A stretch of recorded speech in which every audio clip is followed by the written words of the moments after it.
let's go here. We're talking about the finals. And there are different ways when we look back, Rob, at the recent championships.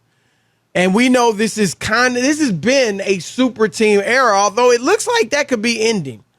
But the Warriors, they started out as kind of the organic way, won their first championship, got to their second finals and lost.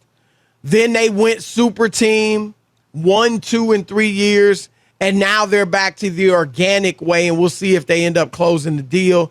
Toronto, I won't say they were they obviously weren't a super team because they really only had one superstar in Kawhi Leonard, but they were still relatively organic, Rob. They just made a trade because Kawhi wanted out of San Antonio. It wasn't like they built a super team. But, of course, LeBron, you saw him building super teams. Do you think that the super team era is over? Yeah, and I mean, by super team, I mean player generated. I mean players coming together in the offseason or whenever and saying, hey, man, let's play together when we get the opportunity. Let's all be free agents, whatever it is. Come play with us. We'll go play with you, what have you. Because you're going to have super teams. And so, look, if the Warriors win this championship, some people may end up saying ultimately down the line they were a super team without KD. I would say even if you want to say that, they were organic. They were just built the old-fashioned way, draft picks, trades, whatever.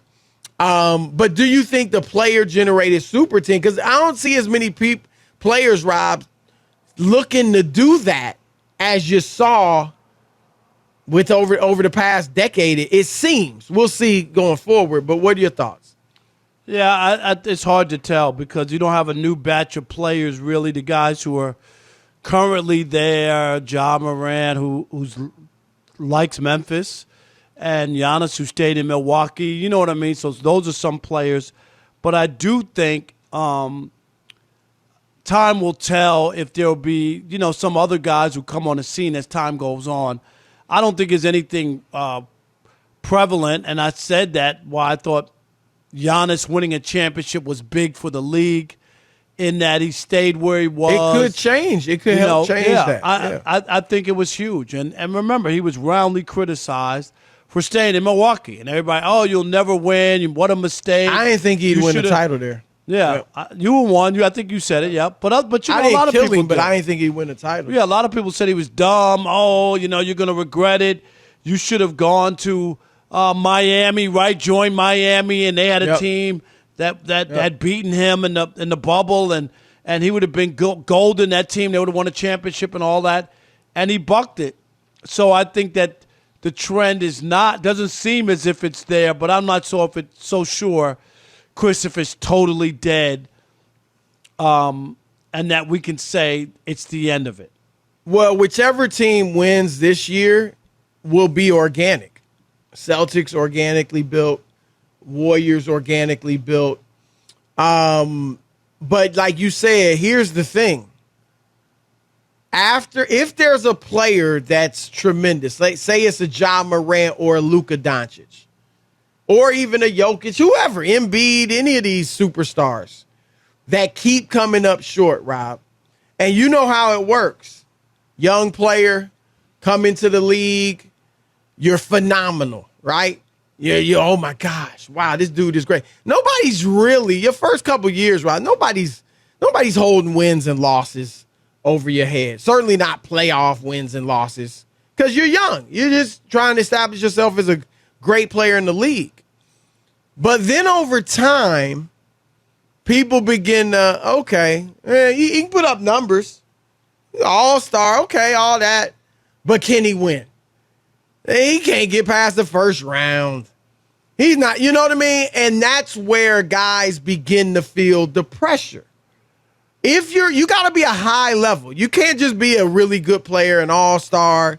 You have to be an exceptionally high level for people to start saying, yeah, but can he win a championship? And that's where you don't know, Rob.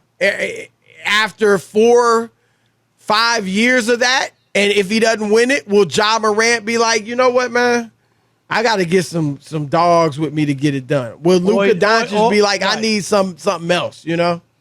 Or they might decide maybe some other team is so good and they won off 2 or 3 champs. We can't beat them. Nobody can beat them. Do you know what I mean? And then that might be. So we gotta team up. I gotta right. That could happen as well. Yeah, that was the thing about LeBron. He was looking at it like, man, I mean, Boston had just put together the big three, and he just wasn't able to get past some of these teams that have more talent. And so, you know, that's what kind of led him and Wade and Bosh to come together. But I didn't kill LeBron. I didn't kill Durant. I celebrated them when they won the championships. But I would say, Rob, all of them are valuable. All of them are worthy of the championships you win. I don't care. Toronto, I don't look down at Toronto's ring because Clay got hurt and KD wasn't there. I don't look down at Steph's first ring because Kyrie and Love got hurt. I keep saying Love. Love didn't play well in the finals, even when he was healthy against them. Right. But Kyrie wasn't there. So, you know, a championship's a championship. But I would say this, Rob. If I had to choose between doing it one way, I think the organic way is the best way.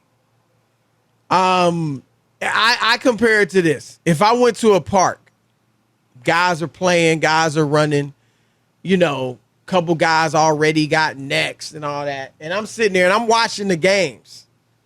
And I see who the 3 or 4 best players are out there. And I'm nice myself. And I go and get those 3 or 4 great players and we run the court all day. That's nice. It's cool. We had our fun. But if I just show up, don't really know anybody, yo, who you run? I don't care. Just give me whoever. I don't care. We gonna win. And we win. And I just took whoever was there. And some of them weren't great, weren't the best players, but we won. I think that's a better way to do it if you got to compare. Yeah, winning by drafts and putting together the hands a team, that are dealt, right? The cards that are dealt. And then seeing it develop and then just adding a piece or something or making trades. You know, I always go back to the 2004 team.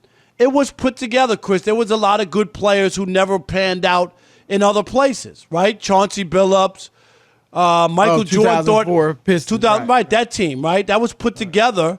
It wasn't all organic as far as like drafts. They drafted Tayshaun Yeah, but Prince, it was organic because they made trades. They gave up something and they got pieces. And even when they gave up freaking Grant Hill. Right. I mean, it ended up being a sign and trade. But you know what? They could have been mad at Grant Hill and said, nah, we're not going to do that. But instead, they took Ben Wallace, and that was a cornerstone. So, making deals and putting it together so teams can win that way. Absolutely. I mean, that's a lesson. You know, like you said, Grant Hill was phenomenal. That would be like you mentioned Zion earlier, Rob.